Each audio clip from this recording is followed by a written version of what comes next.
The rise of two titans. The lights of Los Angeles shimmered like a promise, bright, seductive, and merciless. Underneath the golden glow of the Staples Center, two destinies were about to collide. One was a giant with a playful grin and a thunderous presence. The other, a teenager with ice in his veins and fire in his eyes.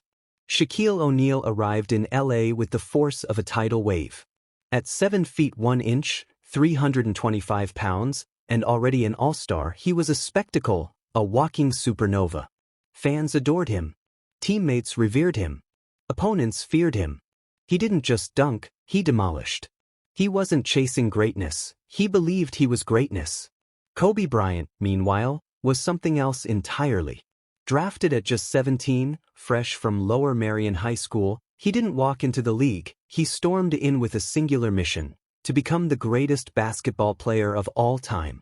He spoke like a veteran, trained like a soldier, and studied the game like a monk. Confidence was mistaken for arrogance.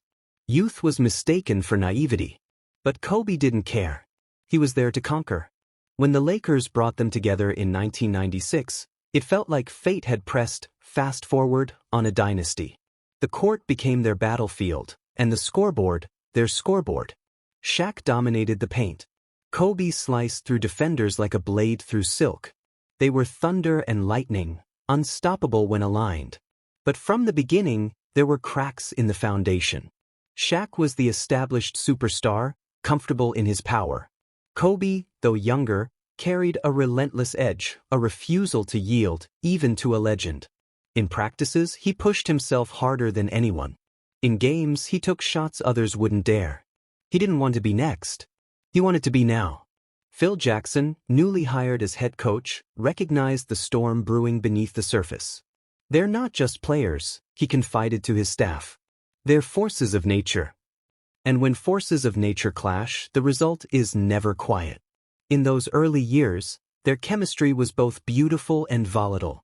Alley-oops turned into highlight reels. But celebrations were often cold. Behind the smiles were stares. Behind the victories, tension. Still, the city believed. The media crowned them the future. And for a while, so did they. Kobe admired Shaq's dominance. Shaq respected Kobe's work ethic. Together, they began stacking wins, setting fire to the league with every possession.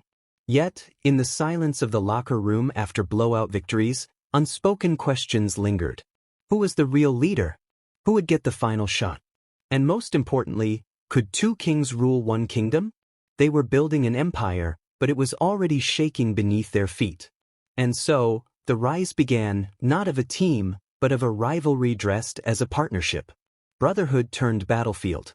Success arrived swiftly, 3 consecutive championships from 2000 to 2002.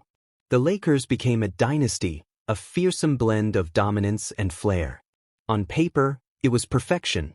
But beneath the banners, something darker simmered. The partnership that once promised immortality was now a fragile alliance, cracking under the weight of ego. Kobe Bryant had grown. No longer the teenage prodigy, he had evolved into a relentless competitor, refining his footwork, sharpening his jump shot, studying tape like scripture. He didn't just want to win, he wanted to outwork, outshine, outlast. And while his brilliance lit up arenas, it also cast long shadows. Shaquille O'Neal remained the team's cornerstone. Still unstoppable in the paint, still the most physically dominant force in basketball. But with every game, it became harder to ignore the shift. The offense was leaning toward Kobe. The spotlight was drifting, and Shaq felt it. They clashed not only in private, but publicly. Interviews became battlegrounds. Shaq called Kobe selfish. Kobe fired back, questioning Shaq's conditioning and commitment. The media salivated, amplifying every glare, every cold handshake, every post-game quote laced with spite. In practices, their tension reached boiling points. Teammates would recall icy silences and the electric charge of unspoken resentment. Phil Jackson, ever the mediator, tried Zen philosophies and group meditations, but even he struggled to balance the fire and frost. The central conflict was no longer about basketball, it was about identity. Shaq saw himself as the heart of the franchise, the dominant veteran who had earned the throne.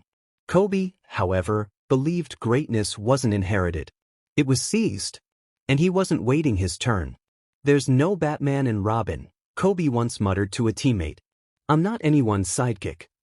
Their duels extended beyond opponents. On the court, they'd ignore each other in crucial moments. Possessions ended in isolation. Eye contact was rare. Applause muted. They celebrated separately, even in victory. Yet, despite the friction, the team kept winning. They were too talented not to. Rings adorned their fingers, but peace never found their locker room. There was no joy in their dominance, only grit and cold glory. What made their feud so tragic was its foundation, mutual brilliance. They needed each other, even as they tried to break free. Kobe's precision demanded space that Shaq's dominance occupied.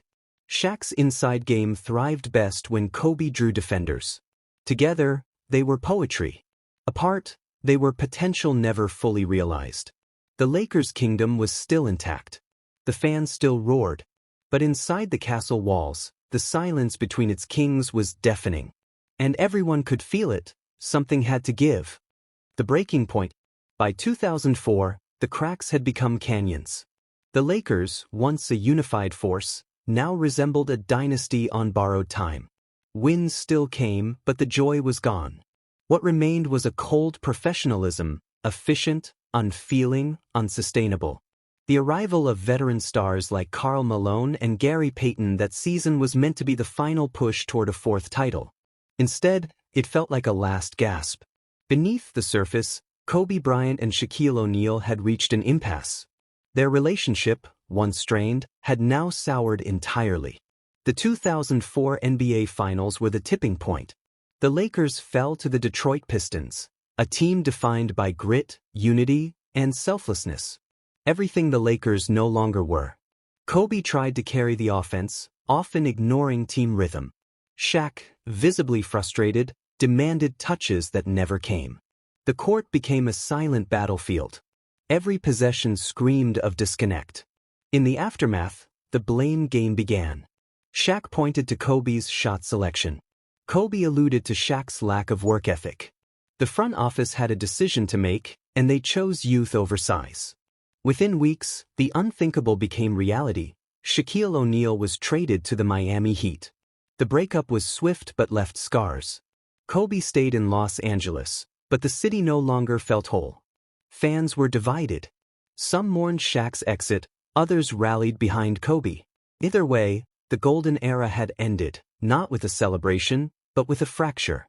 Their final exchange, never publicly recorded, but deeply imagined, was one of quiet bitterness. Shaq, with a smirk masking his disappointment, "You wanted the throne, now it's yours." Kobe, emotion buried beneath pride, "I never needed yours. I came to build my own." From afar, their paths diverged. Shaq found success quickly, winning a title in Miami and validating his worth without Kobe. He laughed, danced, and dominated, proof that he could lead alone. Kobe, meanwhile, entered a lonelier chapter. The locker room was his, but the wins grew scarce. He had gotten what he wanted: control, identity, autonomy, but it came at a price. Nights ended with quiet reflections instead of celebrations. Championships were no longer shared, they became distant goals shrouded in pressure.